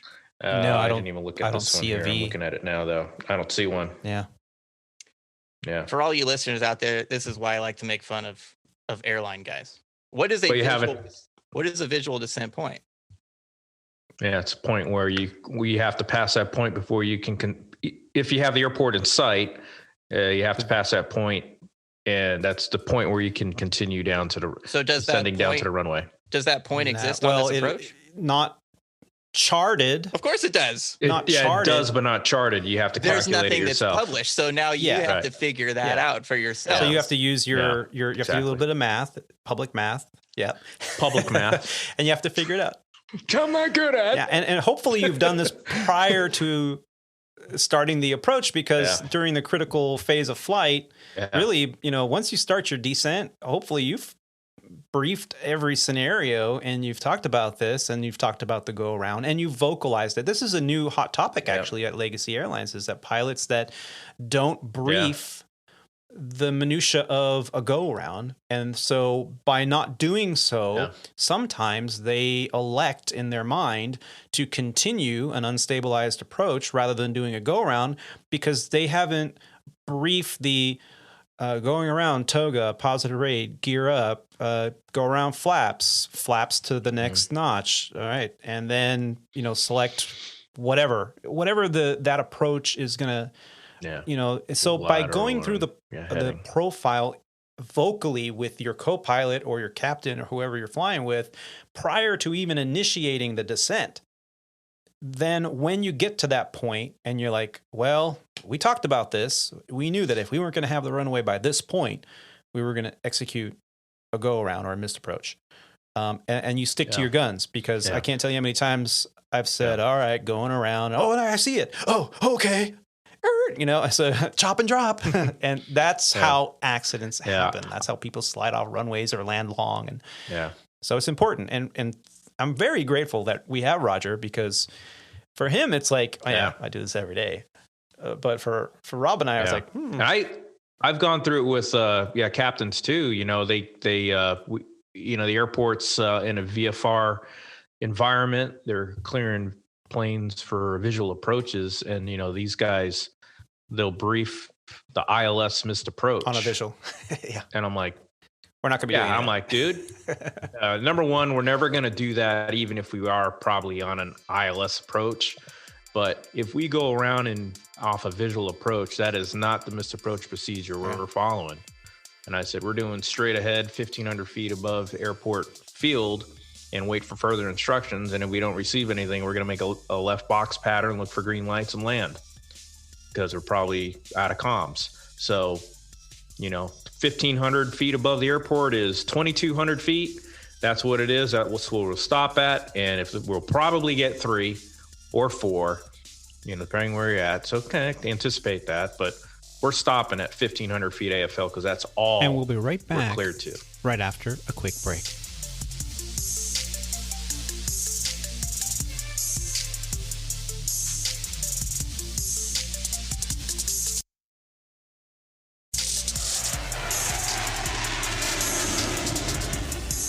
Yeah, man. It's awesome. It's good stuff. Moving forward, just real quick, I wanted to talk a little bit, as I mentioned in the show opener, a little bit about all-inclusive hotels. Now, we kind of hinted to the fact that, when you're starting out in this industry, you don't want to bring your loved ones to the best of the best layovers right away. You want to give them the reality of what we do, which is, probably 80% of the time, it's just, some hotel with a view of an alleyway and, short layover and who knows, food options that are scarce. So occasionally we are fortunate enough to go to a layover where we're spoiled. I had that experience here this last week. After that Phoenix holding situation, we landed in Phoenix, we swapped aircraft, and we went to Cabo San Lucas. So nice flight, relatively quick, got down there, and I've never been to this particular layover hotel. I've been into Cabo many, many times, but usually, at least for the last year and a half or two, it's always been a turn in the middle of the day. And this time it was heading to the hotel. So we landed, I think, around 7 p.m. and the whole crew jumped in the van and went to this all-inclusive hotel right on the water, and it was amazing. And they put a wristband on your wrist as soon as you check in. So they know that you are a guest of the hotel. And the captain and I were like, well, it's kind of early, and they have the mask requirements and all the things, but it's not under total lockdown. So you want to go down and maybe grab a beer and hang out by the pool, and sure. So that's what we did. Beautiful place. Everybody was social distancing, but they still were open for business. It was not crowded like you would expect, but there was still quite a few people there. The next day, I got my all-inclusive breakfast on the beach. It was all outdoor seating on the beach, and man, it was nice. What was the name of that? Was that a Marriott? No, I don't remember. That was. It doesn't matter, but I've only been there once, Prince and something. I enjoyed it. It's not like the newest place that's out there, but it's still pretty nice relative to there's some really nice hotels we stay at, but the all-inclusive makes it even better. Yeah, it was really, and I was like, do we not have to pay for a meal here? That's kind of cool. Or do we not? Tips, and that's the beers about are it. included. That's nice. Yeah. And oh wow, and the rooms too. Now for crew members, there's no alcohol in the rooms. They just that you're in a crew member room, so that's like if you go vacation in Cabo and you're in an all-inclusive, you're thinking, man, these pilots are probably, no, that's all removed. They have soda in there and water and coffee and tea and stuff like that, which is, of course, all-inclusive with that too. But yeah, I had a meal. I thought about going for a run, but I've heard some kind of sketchy things about running on the beach there, and there was a lot of vendors out there trying to sell me a Bolex. I didn't want to buy a Bolex. Stuff like that. Yeah, Bolex and hats. And you want me to braid your hair? No, thank you. Gracias mucho. So I ended up just hanging out and getting some rays by the pool, and then I guess it started to get a little crowded, and they had the DJ there. It was spinning whatever they spin nowadays, MP3s. And they were doing like trivia and all the fun stuff. And as the pool kind of got a little bit more crowded, and I decided, well, I'm just going to go head upstairs and do some editing for my next podcast. So that's what I did. I sat on my balcony. It was a beautiful event. So yes, there is light at the end of that tunnel occasionally once you get on. Now, Roger flies to these locations all the time. Do you ever book yourself in an all-inclusive when you go to a place like Cabo? Typically, no. All of our expenses are covered as it is, so we don't necessarily worry about that aspect of anything. So that's really, so it's always all-inclusive. Everything, it is always all-inclusive. That is definitely one way to look at it. So here's a bonus when you're deciding, am I going to go the airline route or am I going to go a private charter or Part 135? Is that with the charter ops and the private ops, usually you get the company credit card. It's all inclusive and you get to go and have a meal and whatever, right? Yeah, and there's definitely some variability there. And actually, I would say that what I just kind of described is in the minority. Most people are actually kind of a combination, actually more like what you guys have, especially in the charter world. You're going to get the hotels are probably selected for you. And they're always, generally nice hotels, usually in the Marriott or the Hilton family. But then you'll also get a per diem so that you're capped on exactly if you want to go have your $50 lunch. That's fine, but that might just be your meal for the day. That'll be Ours is a little, that's just the agreement that we have, and we obviously try not to abuse it. We choose our own hotels. Do the clients ever invite you guys out and stuff like that? Every once in a while, but usually not. Nor is that something we ever push. Generally, we try to have that discretion and separation. For multiple reasons. Of course, But plausible deniability. Exactly. That too. But every once in a while, maybe once a year, that something like that will happen, usually on a special occasion. That's cool. Because in the end, we do fly for with the same people all the time, and to some degree, they do become, your friends, or you're just friends. Yeah. That's cool. Nice. And coming out of Cabo the next day was interesting. I had not realized how many people are vacationing right now down in Mexico. Yeah. The ramp at the airport, and this is the international airport there in Cabo, was so full. There were private jets everywhere, parked nose to nose in this Tetris formation. It's like, how are they going to get those airplanes out of there? There are so many airplanes on the ramp. Even the airlines. We were actually parked on a remote because there weren't any gates available. Really? Wow. Yeah, we had to have a bus take us out to our aircraft, and the terminal was amazingly busy, and people were starting to freak out, and we were like, what's going on? And we were walking through security, and both my captain and I got a ding. It's like, oh, your flight is delayed. You are now departing 30 minutes prior to your scheduled departure. And we were like, wait, what? Prior? How is this possible? And then we got ding, your flight is now delayed. You are now leaving 15 minutes prior to your scheduled. And we're like, oh, something's wrong. We've been hacked. It's the Russians. I know it. And so we were just like, well, what are you going to do? We had plenty of time. We decided to go to Subway of Mexico at the airport there. Had some good guacamole, placed on my sandwich. My captain goes, "Man, you usually get avocado slices. This is awesome." I was like, "Okay, man." And so, we had our little sandwiches. We walked down to where the buses, at the gate picked us up, and people were freaking out. They're like, "Oh, is this flight leaving early?" And they're like, "No, it's not leaving early. There's a problem with the system."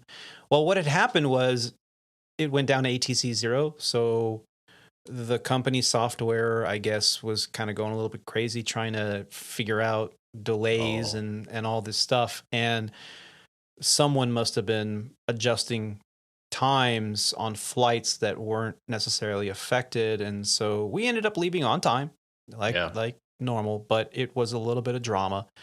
But when I got out to the airplane, I was pleasantly surprised to see that at Legacy Airlines, we have a couple liveries that are very special. And one of them is very special to me. It's the Stand Up to Cancer livery at Legacy on the 321.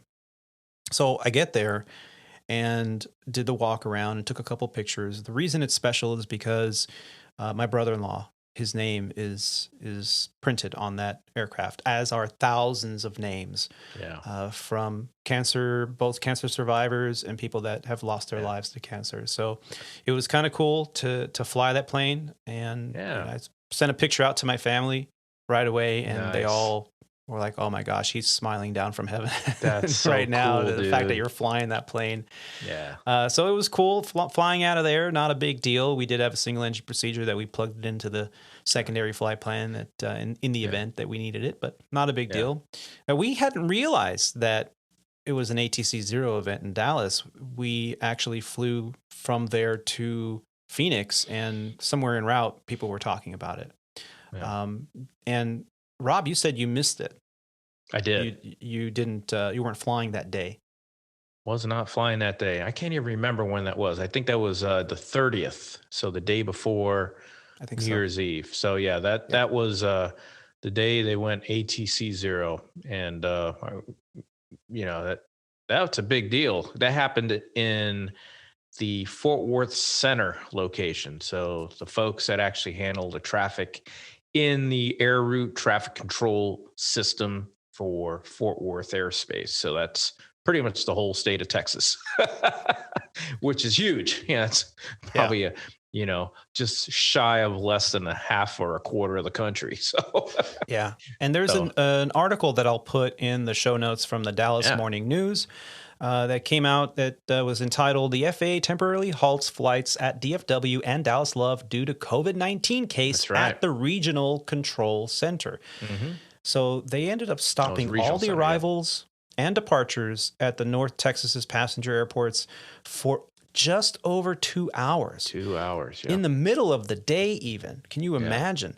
So what happened was a positive case of COVID-19 was reported at this key FAA air traffic control center in Fort Worth, and it brought airline traffic to a halt. The FAA shut down all arriving and departing traffic at the two airports between 3:45 p.m. and 5:20 p.m., a period in which air traffic controllers were required to leave the control room and enact a ground stop at both airports. A set of unique circumstances included a positive COVID-19 test and convective weather, so there was some weather involved as well. There was, yeah. The combined to cease the air traffic and create delays in and around Dallas-Fort Worth late in the afternoon, said a statement from an FAA spokesperson, Elizabeth Corey. Yeah. And due to a thorough and expedited cleaning, the FAA quickly resumed operations with the Fort Worth Air Traffic Control Center, and they were back online in less than 2 hours. So from what I heard was someone that had worked in the center within the previous few days tested positive.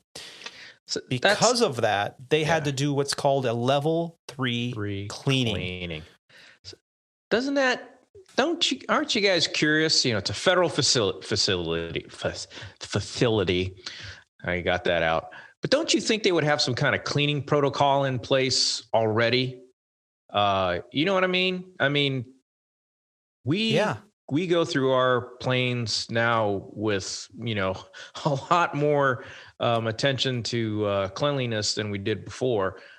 So if if you go to this air route traffic control center, or approach control facility, and wouldn't you think they would have some kind of protocol already in place where things are already being cleaned on a regular basis? Probably do. Whether it's considered And level 1, And if the guy was tested 3 days ago, or tested positive, and he worked there 3 days ago or 2 days ago, that it had already been cleaned up to that point. You see what I'm saying?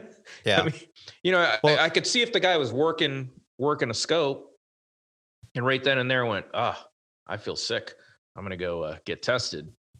Maybe that's what happened. They didn't report it like that, but that could have happened.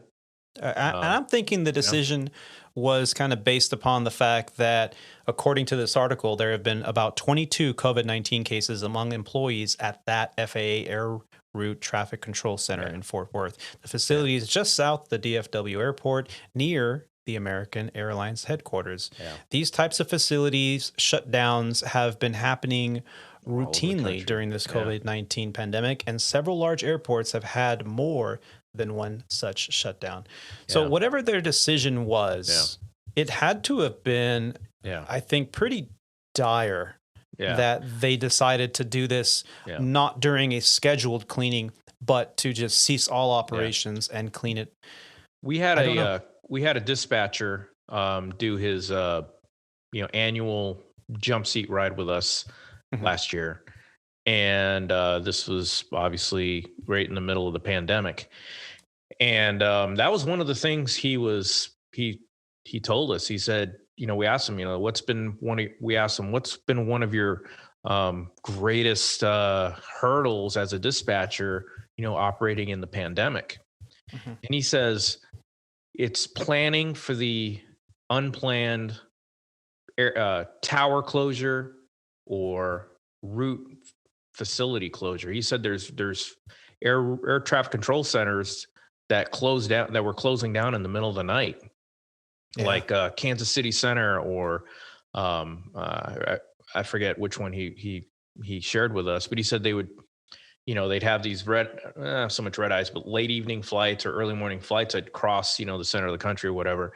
And they'd all of a sudden find out that the center's closed and they're rerouting everybody around the airspace. Oh, they wouldn't let anybody fly through that airspace. And he's like, they caught us by surprise a few times when, they did that, and they didn't announce it via NOTAM because it was one of those all of a sudden shut down a facility to clean for level 3 cleaning. And, now nobody can go through the airspace, but we didn't plan for it. So we didn't have enough gas to go around the airspace. Yeah. So, you got guys fuel stop. Yeah, we need a fuel stop somewhere. So, wow, that's crazy. Yeah. And this whole ATC Zero, sometimes it can catch a pilot off guard because you'll hear this over a frequency going, this airspace. Like, I think Salt Lake City was the last one that did ATC Zero. Yeah. The control tower is ATC Zero. Salt Lake Airport is ATC Zero. Yeah. And people are like, what's that mean?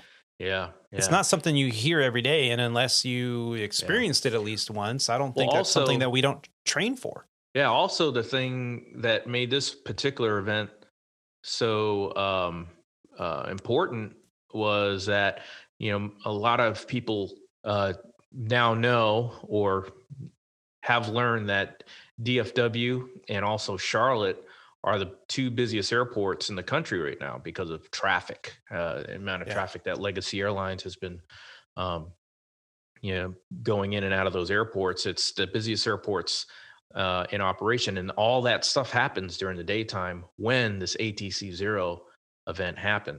So it threw a big wrench in the operation. I mean, it was rough, and then you add weather to it, which made it even worse. So there was planes scattered all over the system. It's crazy. Yeah, and you ever have something like that, Roger? I've never experienced or had to deal with an ATC Zero. I know that it did happen several times at the beginning, when the pandemic started, almost a year ago now. This is the first time I've heard of it in quite a while now. Actually, I've never been affected though. Yeah, I missed it, so I wasn't really affected. Yeah, when Las Vegas tower shut down for days, the airspace basically came an uncontrolled airport, Class D, and everyone had to do the whole CTAF.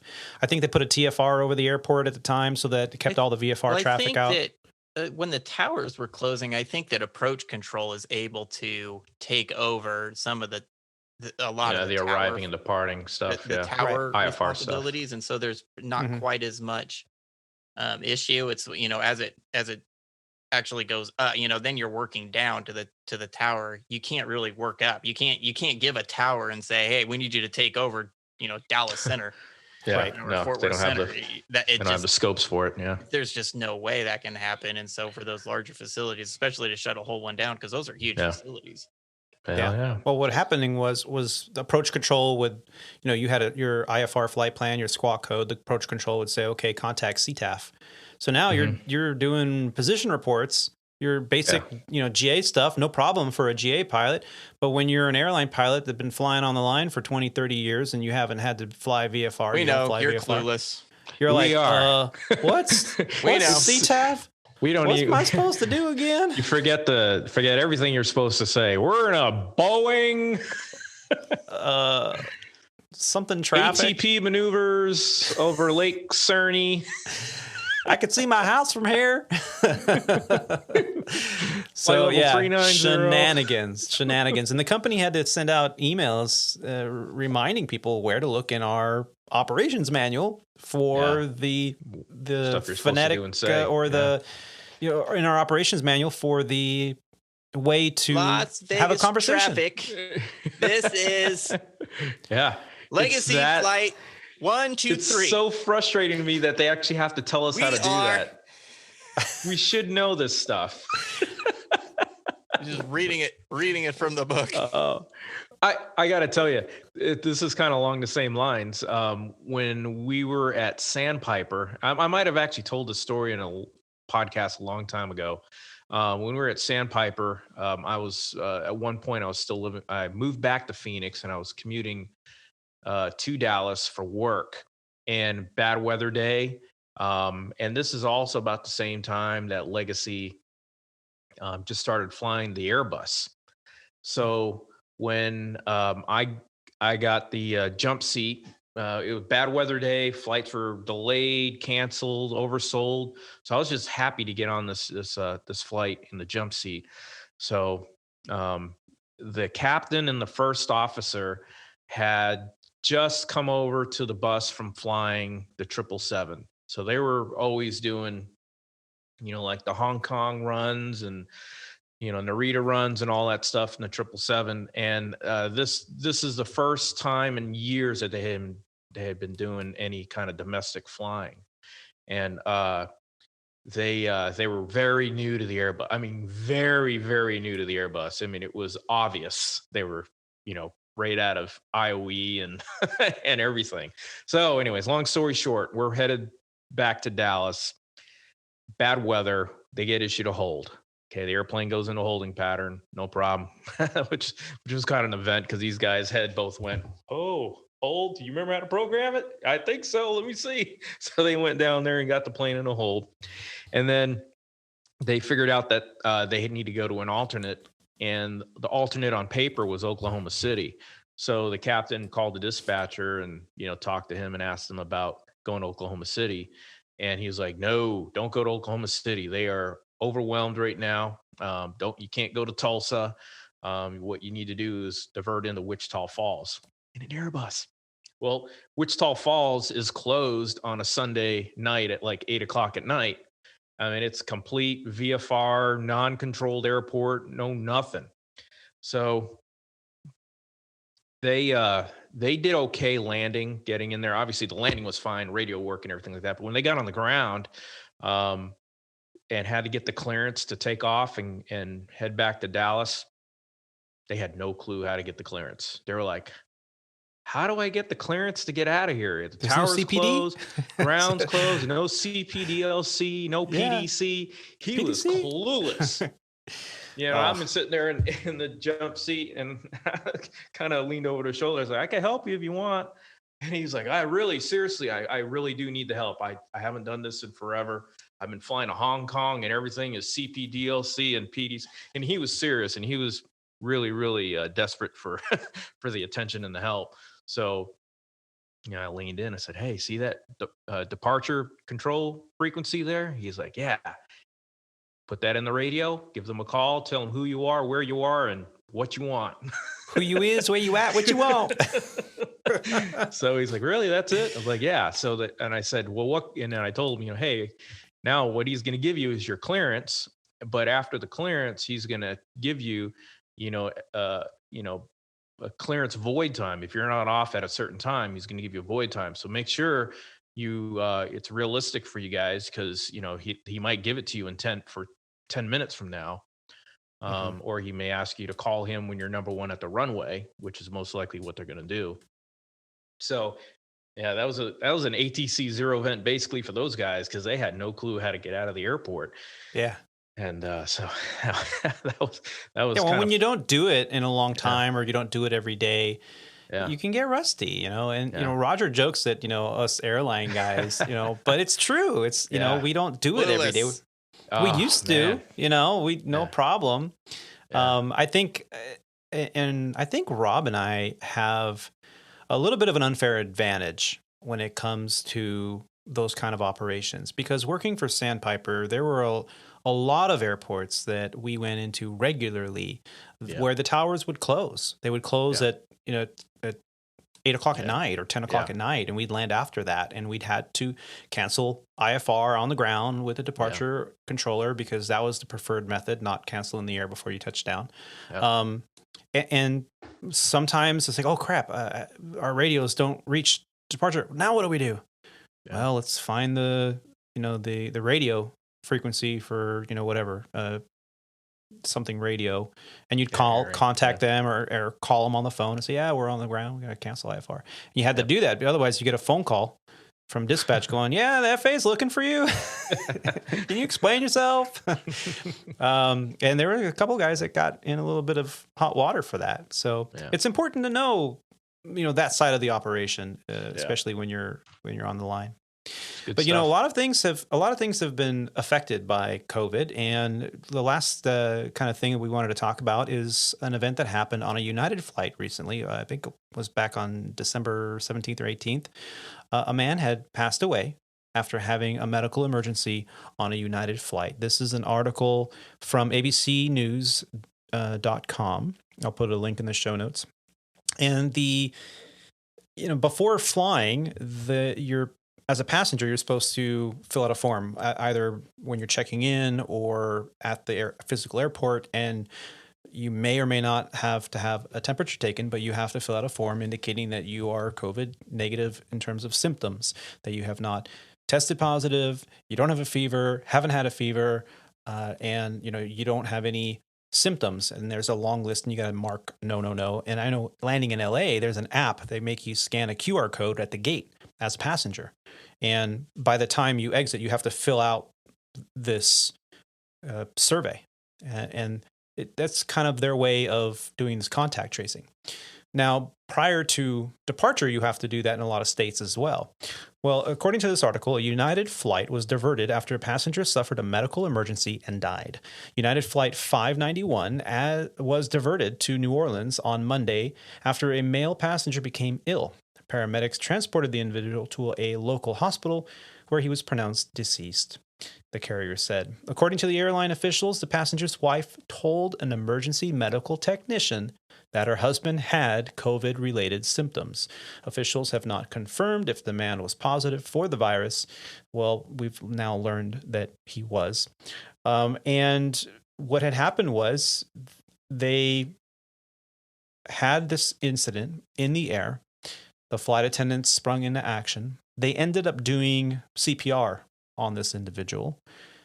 And of course, the studies have shown that when you're doing CPR on a COVID positive patient, you are mask off, obviously, and you're spreading this air that's in the lungs around a confined space with other people. That's why it's so important that if you have symptoms, you think you may have symptoms, or you've tested positive, that you do not fly. Because if anything were to happen, first of all, you're not allowed to fly. But if anything, Cameron Roberts was a passenger on the flight. He described a chaotic scene in which fellow passengers rushed to help the man in distress. They had him on the ground in the center aisle, Roberts said. They were still giving him CPR when they were touching down.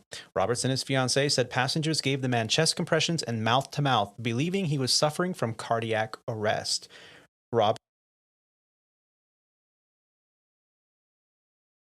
United said it has been in contact with the Center for Disease Control and Prevention and is sharing requested information with the agency so that they can work with local health officials to conduct outreach to any customer that the CDC believes may be at risk for possible exposure or infection during that flight. United requires all of its passengers to complete a ready-to-fly checklist before checking into a flight, which prompts them to acknowledge that they have not tested positive for COVID-19, nor have they had any related symptoms in the past 2 weeks. We implore passengers not to travel if they have been diagnosed with the COVID-19 or have COVID-related symptoms. If in doubt, the best option is to get tested, United said. So the issue here is the ethics behind it all. Yeah. A passenger allegedly lied on this form, flew anyway, because the minute you put on the form that you've had these, then the airline blocks you from boarding. I'd also imagine that form is kind of a legal liability release. Since he said it, we're not, you can't sue United Airlines. Right. So, but the handling, why wasn't every single passenger immediately contacted and told that they had to be exposed? Because this is how these things kind of spread throughout the community. Now, I get it. I mean, there are those that you look at the form and you're like, okay, no. I'm fine. But if you know you're ill, I mean, that's really that's bad. Irresponsible. It's bad, especially now. So yeah. Have either of you guys heard of anything like this happening where someone who was knowingly ill or infected went to the airport anyway? I know that I heard of a customer knowingly tested positive, attempting to get on the flight, and then somehow I don't know how they found out, or if he just divulged it and just decided to turn around and go back home. But that was in the news, I think in early December, maybe in November. But I haven't heard, there hasn't been very much, I don't think the airlines, at least from their side of the house, they don't want to scare people away. And I think it's kind of bad news, but you need to focus more on what they're doing positively with the cleaning and stuff like that. I don't think they're going to, talk about the people that showed up sick, but I haven't heard other than that one case. I think that JetBlue actually banned somebody for life. Maybe that was the one there. I think that was probably the one. That was probably around in the summertime that somebody got on having a positive test, and JetBlue, I believe it was JetBlue, has banned that passenger for life because maybe that was the one. I mean, them knowingly lying that they had a positive test and then boarded a flight. Now, I'm pretty sure they found out after the fact, and this was retroactive. But looking that up here as you're mentioning it, and this happened back in, looks like 13th of March. JetBlue bans a passenger who notified the crew after landing that he had tested positive for the coronavirus. So, I mean, pretty crazy stuff. Well, I tested positive too. And that's one thing that since Rob kind of opened that door, but you're talking about passengers or people, they're going to go and quite honestly, out of Rob's own mouth, he didn't know he was positive and he had seen a doctor, but he was ready to go to work. He said, I was. And not thinking, but it's one thing to not be tested and thinking, well, it could just be a bug because I don't have all the symptoms that they're talking about. I just have like a headache and weakness, but it could be allergies. And that's a really unfortunate thing about this guy on United, that when he says, well, I've lost my sense of taste and smell. I mean, that's kind of one of our hallmark. I mean, that's a hallmark symptom. I mean, I think so too. You know, and I don't want to, I mean, obviously this guy is now deceased, and I don't want to, you know, bag on him too bad. This whole thing is such a, does he die from COVID, or does he die with COVID? And it didn't say, at least in the what little I read on the information that I had, it didn't say why, but I believe it was a pulmonary. Yeah, something. Not that it's it's not serious enough, but I don't. I think the country's over that now. I think, unfortunately, especially too, is like if you want to go get tested, it's incredibly hard to go get tested right now. It is. Yeah. I mean, and expensive. Not to mention expensive. I know around here where we've got all this stuff, free testing that. You cannot get an appointment. Yeah. And the only option that we have around here is to go spend $185 to go get a test. Yeah, that's what we did. And if it comes down to that, then that's one thing. And actually, we had a little bit of a concern a couple weeks ago. It was right before Christmas, actually, where where one of us did actually go get a test, which came back negative, and looking back on it, just makes sense. But it's hard to get a test. I really think that, it's probably already out there. Actually, I'm pretty sure it is, because I listened to Joe Rogan podcast and he talked about it. But there's tests out there that you could just take yourself. Yeah, the home test, the 15-minute home test. Mm-hmm. And I wish those were really more available and more advertised and more pushed to the general public, because that would be really nice, just to say, hey, before I head out the door in the morning, I'm going to take a home test. And if the accuracy isn't that high, at least if it does come back positive, at least that's a better idea that, hey, we probably should go seen by my physician. But right now, like me, I mean, I didn't think I had it until I went. So, I mean, you're absolutely right. There's no reason. If you can pee on a stick and it tells you within minutes if you're pregnant or not, I'm sure they have developed the technology that you can take a test where you know if you're good to go. Just imagine the difference in the world it would have made if we could have taken the idea of the piss on the stick test, do this for to shove it up your nose COVID test. Right. If we would have done this back in March instead of trying to get ventilators and. On behalf of medical professionals everywhere, I told you, just talk to a pilot. Sizable difference in the technology between testing for the hormones in pregnancy versus the presence of a virus. Like we like to say, since 1914 or 19, pilots have been solving all the problems of the world and looking down on people. Ladies and gentlemen, Squawk Ident. Don't be that guy. Don't be that guy. Don't be that guy. Oh man. Well, let's wrap it up today with some interesting news that we got here at Legacy Airlines.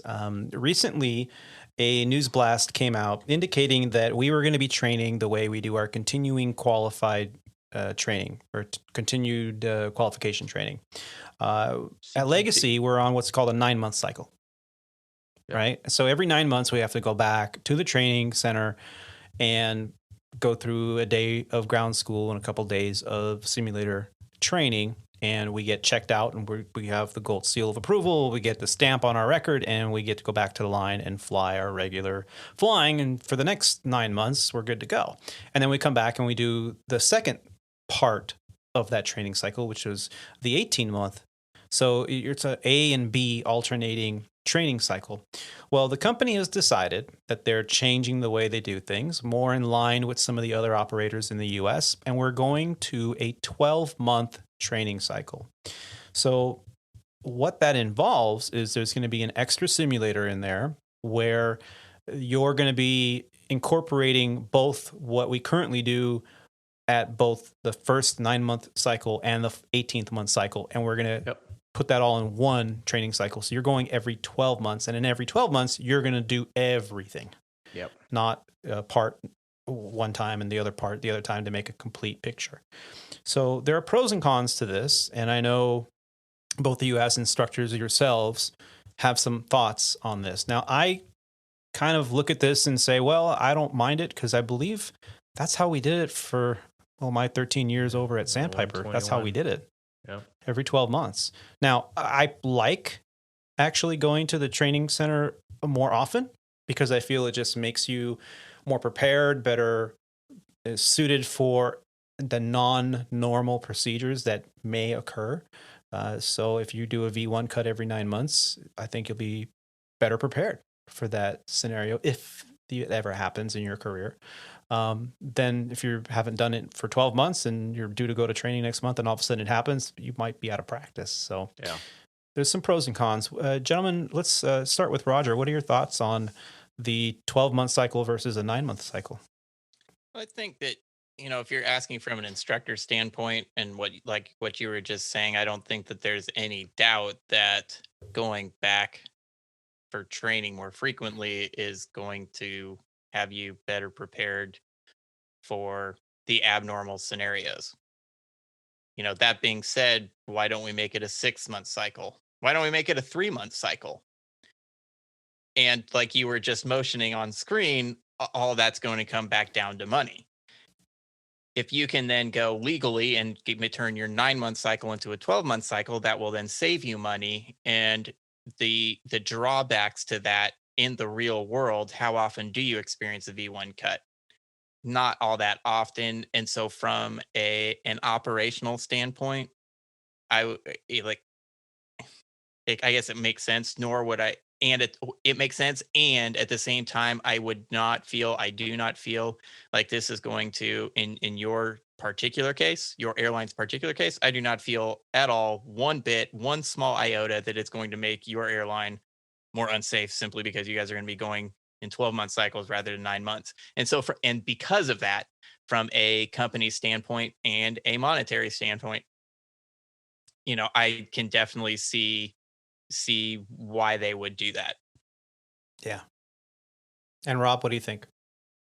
Yeah, it doesn't matter to me. I think 9 months, 6 months, 12 months. I wouldn't go any longer than 12 months between training cycles. I think that's long enough. But yeah, to me, it doesn't matter. I'm kind of like you, where I look forward to going to the training center on those on those cycles because it does get me in the books.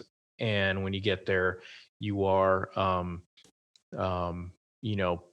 briefed about the hot topics of your aircraft and the company and the trends and stuff like that. Stuff that you can definitely learn from. I really, and this is just my opinion, and I know it's logistically impossible. The way I would do it, if I had the the steering wheel on training and the powers to do it, I think it would be the best way to do it would be based on recency of experience. There's just some kind of a kind of like a lift over drag chart, and whenever you meet a certain time and in the aircraft and time in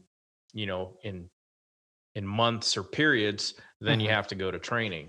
So the least you fly the airplane, the shorter term, the shorter in time you have to go to training, but maxed out at maybe a year. So, but for something like that, for us, that logistically with 15,000 pilots would be probably just the worst. That'd be so time and type would be a deciding factor. Say if you had less than 500 hours in type and seat, you would go every 9 months, and then after you have a couple thousand hours or however many hours, then you go once every 12 months. Maybe that's a good idea too. I hadn't thought about that, but I also think of it more as like a linear time, so like a rollback time, so look back time. So in the last 6 months, if you've flown 500 hours, which would be crazy, but if you've flown 500 hours, you've been doing a lot of stuff. Your training cycle can be spaced out a little further apart. But if you're like on a zero time line or no time, no nothing, and you haven't done anything, well, let's face it, those guys can come and fly 1 hour every 3 months and pretty much be current. But then I would think their training cycles should be shorter because they're not. Anyway, that's just my personal. Oh, that's a great thought. I hadn't thought of it, and that would be actually an interesting concept to take a look at the stats on that and see how effective that would be. And I think that's kind of, in a super, detoured roundabout way of our quarterly training on the EFB, but that doesn't replace the simulator time, the hands-on, the diminishable skill stuff that, now, especially now on the 7.3, we brought back recall items, memory items. So, and there's one on there that's quite a mouthful. So that's the one to the runaway stabilizer one for the max. So I'm still trying to regurgitate that one out by memory. Do you have your max training scheduled yet? On the 18th. Yep. So we look forward to hearing more about that. Yep. Yeah. Now, I think it makes sense that this is happening now. Now, this doesn't go into effect until after March of 2021 at Legacy Airlines. So there's some time. It's not like it happens immediately. And what happens in March? Well, we do have a logistical issue right now because we've got guys that have been out on furlough that if they've only been on furlough for 30 or 60 days, technically they should still be current even with their landings, and all they have to do is just come back to the line. If they've been on a leave of absence for say 6 months, now they're going to have to go back to the schoolhouse, get probably not only current, but maybe there's some kind of something else going on. I really don't know on what the logistics are on that. They have to, other than get 3 landings in and then they're good to go, or if they get a little extra ground time or sim time, whatever it is. But what you're going to have, at least what they're anticipating, is a lot of movement, a lot of possibly new hire classes starting up again, I heard. And I know at the regional level, I've had a few regional pilots tell me that they've been talking about starting up new hiring again. And I've read a few Legacy things carrier online. was going to do that too. I forget which one announced that. Maybe it was United or I don't know. I can't remember. But somebody announced that they're looking at next month getting applications looking at applications, so there's that. And of course, what we've been saying the whole time, that this is a cyclical part of the industry. We're hoping that this vaccine gets rolled out and then people come back to flying. They're going to Mexico. I know that we added a bunch of flying and their flights are full, so who knows where else we can start going as soon as people start having this proof of vaccine with their whatever they're calling this new passport that they have to have, this mobile passport on their cell phone that shows that they've either had the vaccine or they tested negative, and then they can do international flying into the EU approved countries. So all this is going to be a logistical nightmare to get pilots qualified on whatever aircraft they're going to be either moving to or new hires. And so to go to 12-month cycles is going to free up simulator time.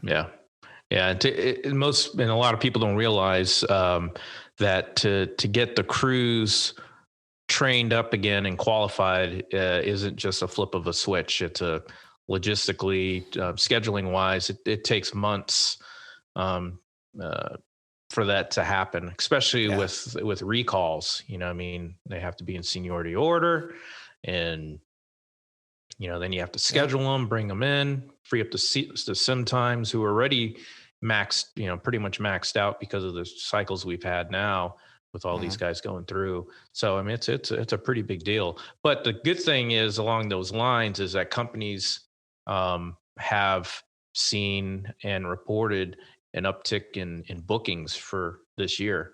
Yes. Even the foreign carriers have. So with that kind of, being the goal to get more people flying, we need to be ready to respond with our pilots and our flight attendants and everybody trained up and in position and ready to go. Yep. When we need them. Yep. And kudos to the flight attendants that also got recalled and all the other employees. This is Rock a big, on. was it 30,000 employees in the airline industry that at one point or another were furloughed or affected by this. I don't know about you, downturn. Tony, but I really miss those newer flight attendants. those they had just a different kind of energy. Can I get you guys anything? Can I get you water? Can I get you coffee? So nice. Yeah. Halfway through the flight, ding! Hey, you guys doing okay? You want some water? Do you need a break? You need to take a bathroom? Yeah. No, I mean, so we're flying with some senior flight attendants that I just had you never hear from them. 32-year flight attendants, and they were great. I mean, but they have 32 years on the job, back on reserve. 32. So how happy years. are they? They're miserable. Yeah, they don't offer anything. They're like, just shut up and stay in your hole. Yeah. Don't bother me. Yeah, these people were good. I mean, we do see that. We do see that for sure. But these crews they're great. They're wonderful. But they were just such a shocker to know. It's a different atmosphere. 30 years. It's good when there's a mix. You have your senior flight attendants mixed with your junior flight attendants, and it's a little bit more laid back, and everyone kind of, there's always the new person, and but now it's like everybody's, not only are they senior, but they might be not happy with everything, how their life is affected, and it shows. Yeah. One of their short-term concerns was they didn't know the reserve system. They didn't know how to proffer, or they didn't know some of the work rules around reserve. So that made it kind of like when pilots have been flying airlines for years and decades, and all of a sudden they have to go into an uncontrolled field at night, and they don't know how to turn on the runway lighting because they haven't done it. 5 clicks. How long does it stay on? 15 minutes, something like that. Not click, click, click, click, click. I remember. Or this runway is dark. Oh, I forgot to turn the lights on. Sorry. I remember one of the first Sandpiper flights flying across the country at night. I was like, "Hey, I probably shouldn't disclose this, but this is kind of funny." Allegedly. So I'm flying across like Cleveland Center at nighttime. It was a beautiful night. It was about 10, 11 o'clock at night, and I'm like, the captain's over there doing his own thing. So I put in the number 2 radio, 122.8, which is a lot of common traffic advisory frequencies and pilot control lighting frequencies. So I'm over there at night, and I'm like, let's see how many lights I can light up at 37,000 feet. So 1, 2, 3, 4, 5. You see a few lights come on, and next thing you know, somebody on the frequency is like, "Hey, who turned out the lights?" I was like, "Ooh, that was probably a stupid thing to do." So if you're an airport manager at a local airport, you can send your electric bill to. Yeah, it's a one time only. Yeah, allegedly, you thought about doing it one time. Yeah. I've never done that, Rob. Hey, I used to instruct out of here. Oh, it's night. Let's turn the lights on. There it is. Yep. Meanwhile, Roger's going, "Hey, who turned out the light?" It was probably Roger. "Hey, who turned off the lights? Damn jerk." Go around. Just muttering under my breath, clicking again. Going, you son of a freaking airline. Blaming it on airline pilots. Uh-huh. Yeah. You're on guard. Rob, are you on frequency? Stop it. Cut it out. Yep. Well, with that, I want to say thank you, gentlemen, for another fantastic episode of Squawk Ident. I've been just so excited to have this opportunity every week to sit down with you and just talk about what we love. I mean, I think I need to start reaching out further into the web and get a hold of the person who created those Lego Living the Dream films and see if we can get him on the show, because, we have something in common, and that's we talk about work, holding Contract. work training. So, but we hope that you are enjoying this passion that we have as well.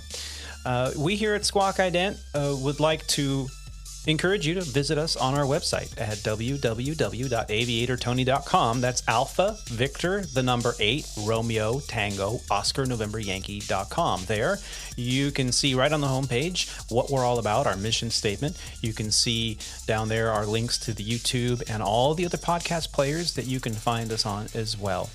And we would encourage you, if you have found value in this episode, to help us out as well by contributing to the podcast. You can become a producer with either a one-time or recurring contribution as well. Every little bit helps with the production and marketing expenses. You can also leave us audio feedback, from show topics to what you think, what you like, what you don't like. We'd love to hear from you. You can also view the many photos that we've shared, both from the flight line and of our guests that we've had on the show.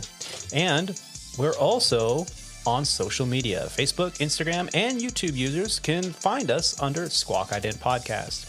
We encourage you to support us on YouTube with a like, subscribe, and a share. And don't forget to select the bell to be notified of any new videos. I'm actually excited because I just finished editing one of the longest videos that we've ever produced for the YouTube channel. Usually they're short clips about the show, and this one was pretty long. It was over an hour long YouTube video, a great informational podcast, which was our last episode, and it talked about the AA Cadet program. We had an AA recruiter on the show that talked about what cadet programs can offer you, both at Legacy Airlines and over at American as well. And it was very informative. I had really enjoyed that YouTube and that podcast. We had a lot of people on that Zoom call. Roger was with us at the beginning half of that show, but had to take care of some little people that were bouncing off the walls. Some family children. Some little human resources that you have there. And, but it was a great show and episode and great information out there. We encourage you to support us in that way. And in closing, I would just like to say, as always, thank you for taking the time to listen to these grateful aviators. Keep the dirty side down out there. Be safe and take care of each other. Bye, y'all. Happy New Year, everybody. See ya. Happy New Year. Happy New Year.